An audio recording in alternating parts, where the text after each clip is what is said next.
ladies and gentlemen, it gives me great pleasure to be able to invite Dr. Abdalla Kablan, the Chief Scientific Officer of Six Capital Group. Dr. Kablan is also the creator of the Shredded app that Shoaib mentioned today, and we continue to encourage you to download, take a look at it. Dr. Kablan, may I invite you to take the stage.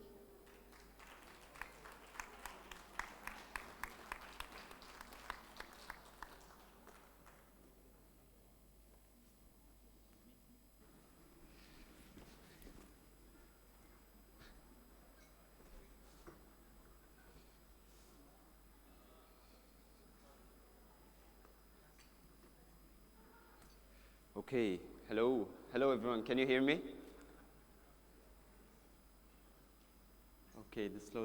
Okay, ladies and gentlemen, distinguished speakers, honorable attendees, the organizers of the IEF, thank you so much for organizing such a fantastic event and for organizing and for inviting me to share this stage with such a list of distinguished and esteemed innovators, pioneers, and scholars of the industry. My name is Abdalla Kablan. I am the Chief Scientific Officer of the 6CAP Group and CEO of 6CAP Technologies. And I am here today to talk to you about machine intelligence, big data analytics, blockchain, and the future of fintech innovation.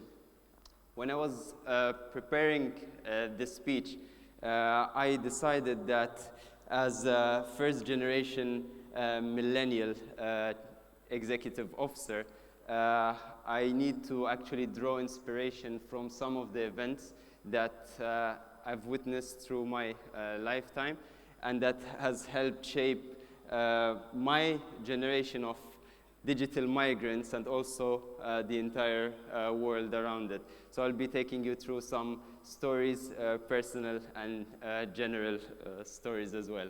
To start with, I am going to tell you a little bit about me, or a little story about myself. I actually remember the very first gift that my father has ever given me. And that gift or that present was a book, a little children book with lots of illustrations. Well, it's actually Dino, the dinosaur. And since then, a love story between me and books have started. In fact, I would go to sleep holding a book. I would wake up holding a book. If you asked me at primary school, who's your best friend, I would say a book.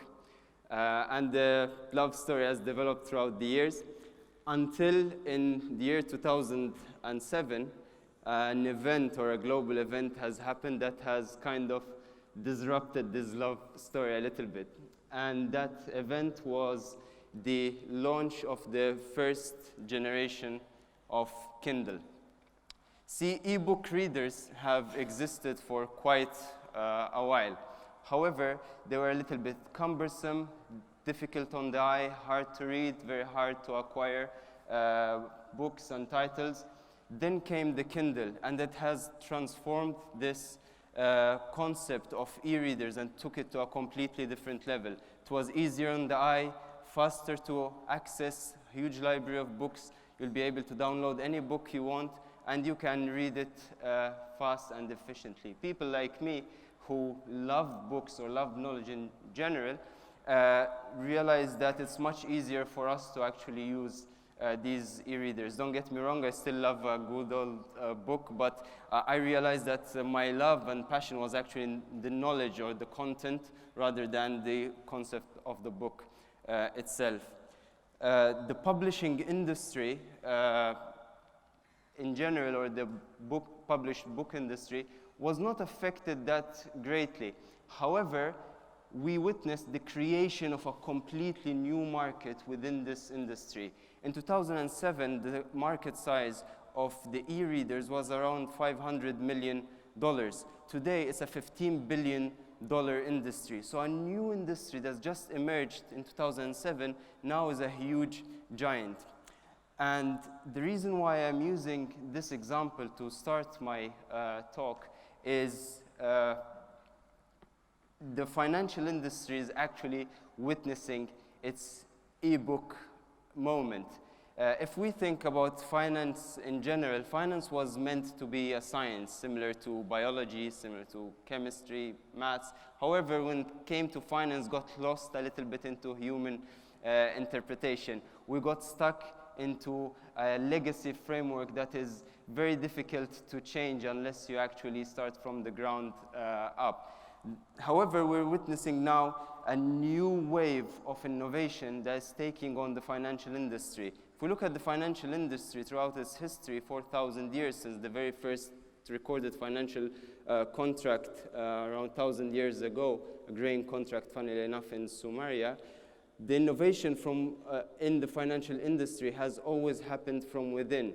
Now we're witnessing a new wave that is driven by technology that's happening from outside the financial industry. Let's take banks, for example. If we think about the core services that any bank in the world is providing, these services are deposits, loans, and transfers. However, in reality, today, I can deposit money using PayPal, I can transfer money on TransferWise, and I can go and get a loan on a peer-to-peer lending platform. So the role of the bank is actually changing. And we're realizing that even though people need banking, they do not necessarily need banks to do this. And here comes fintech and fintech companies that are actually providing high-tech solutions or cutting-edge solutions that are replacing the role of the bank through a much more agile, faster, and much more efficient framework. So as I said, I mean, today we have a range of products that are not necessarily tagged to the traditional banking framework, and these products and services are actually replacing the role of the bank in general, fueled by many other new innovative approaches, such as the rise of algorithmic trading, for example, or robo-advisory systems. Things such as portfolio optimization, asset allocation, asset valuation, asset evaluation are happening algorithmically without the need of using traditional systems. So in essence, the financial industry is reaching its Kindle moment.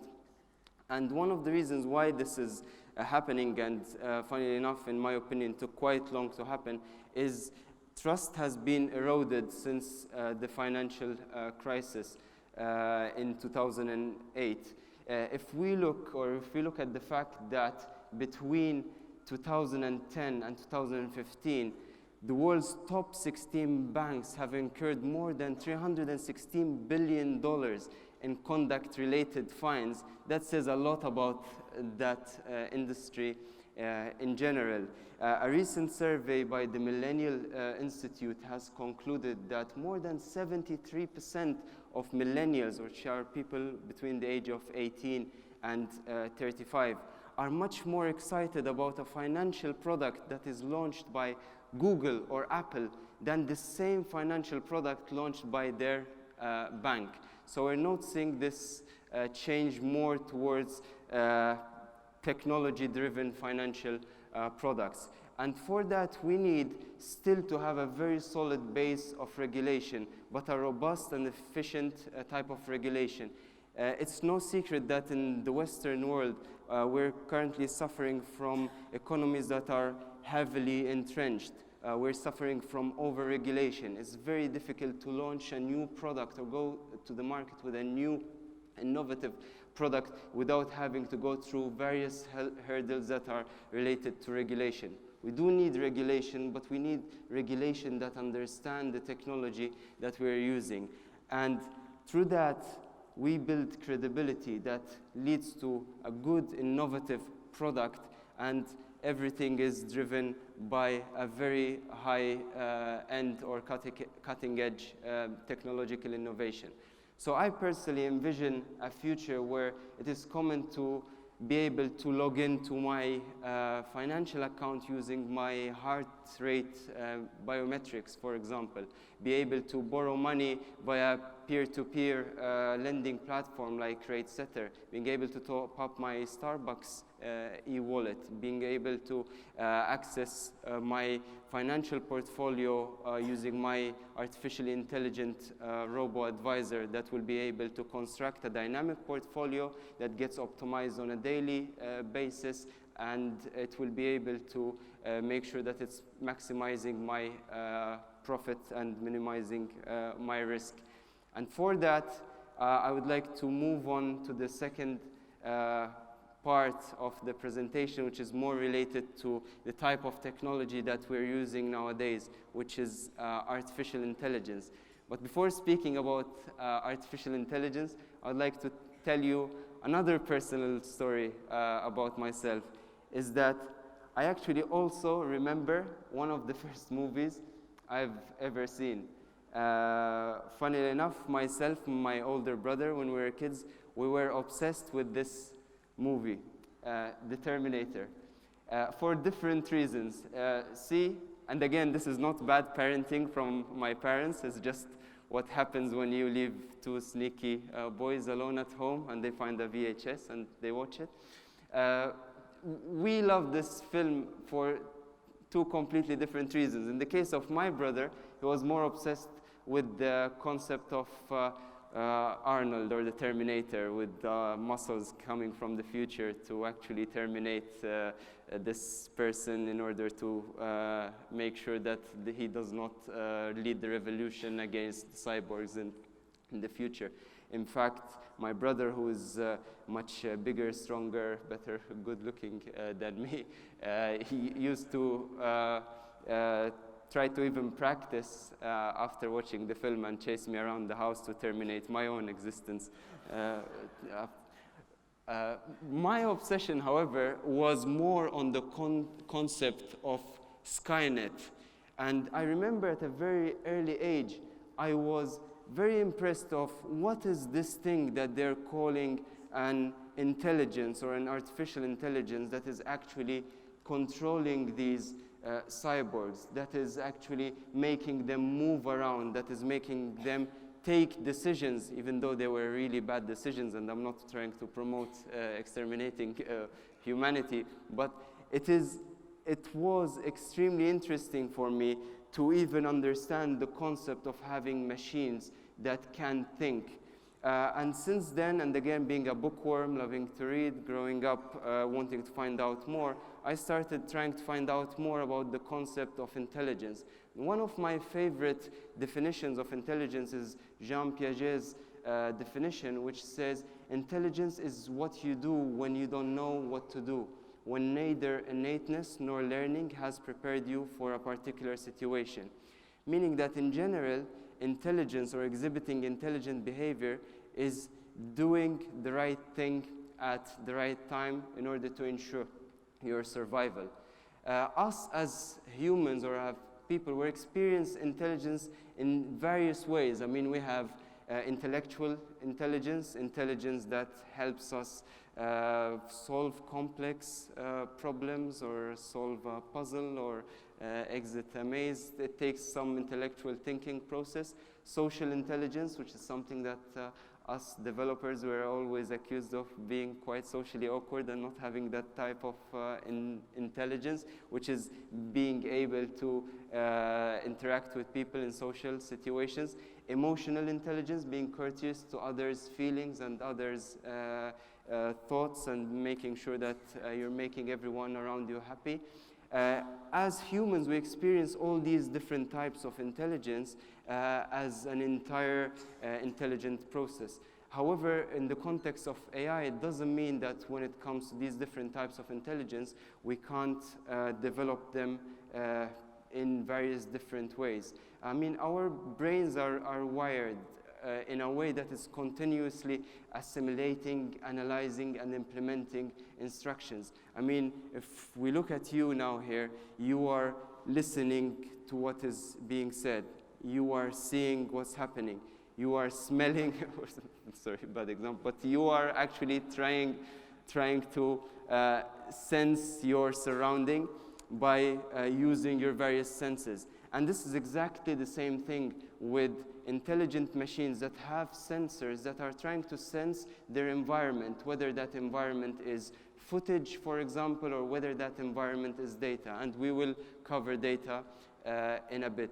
So using different AI and machine learning models, we are trying to perform tasks of synthesizing, modeling, and mimicking natural intelligence. Because if we look at ourselves, we're quite autonomous. There's this harmony between our brain and our body, and we're continuously executing instructions subconsciously without even knowing that we are doing it. When it came to AI, the problem is that historically we looked at the narrow form of intelligence, trying to solve a problem like playing chess, for example, or beating the world champion at checkers, which is, it's true, it's more related to intellectual type of intelligence, but at the end of the day, it is just performing computations at very high speed and making sure you're exhausting all the different parts.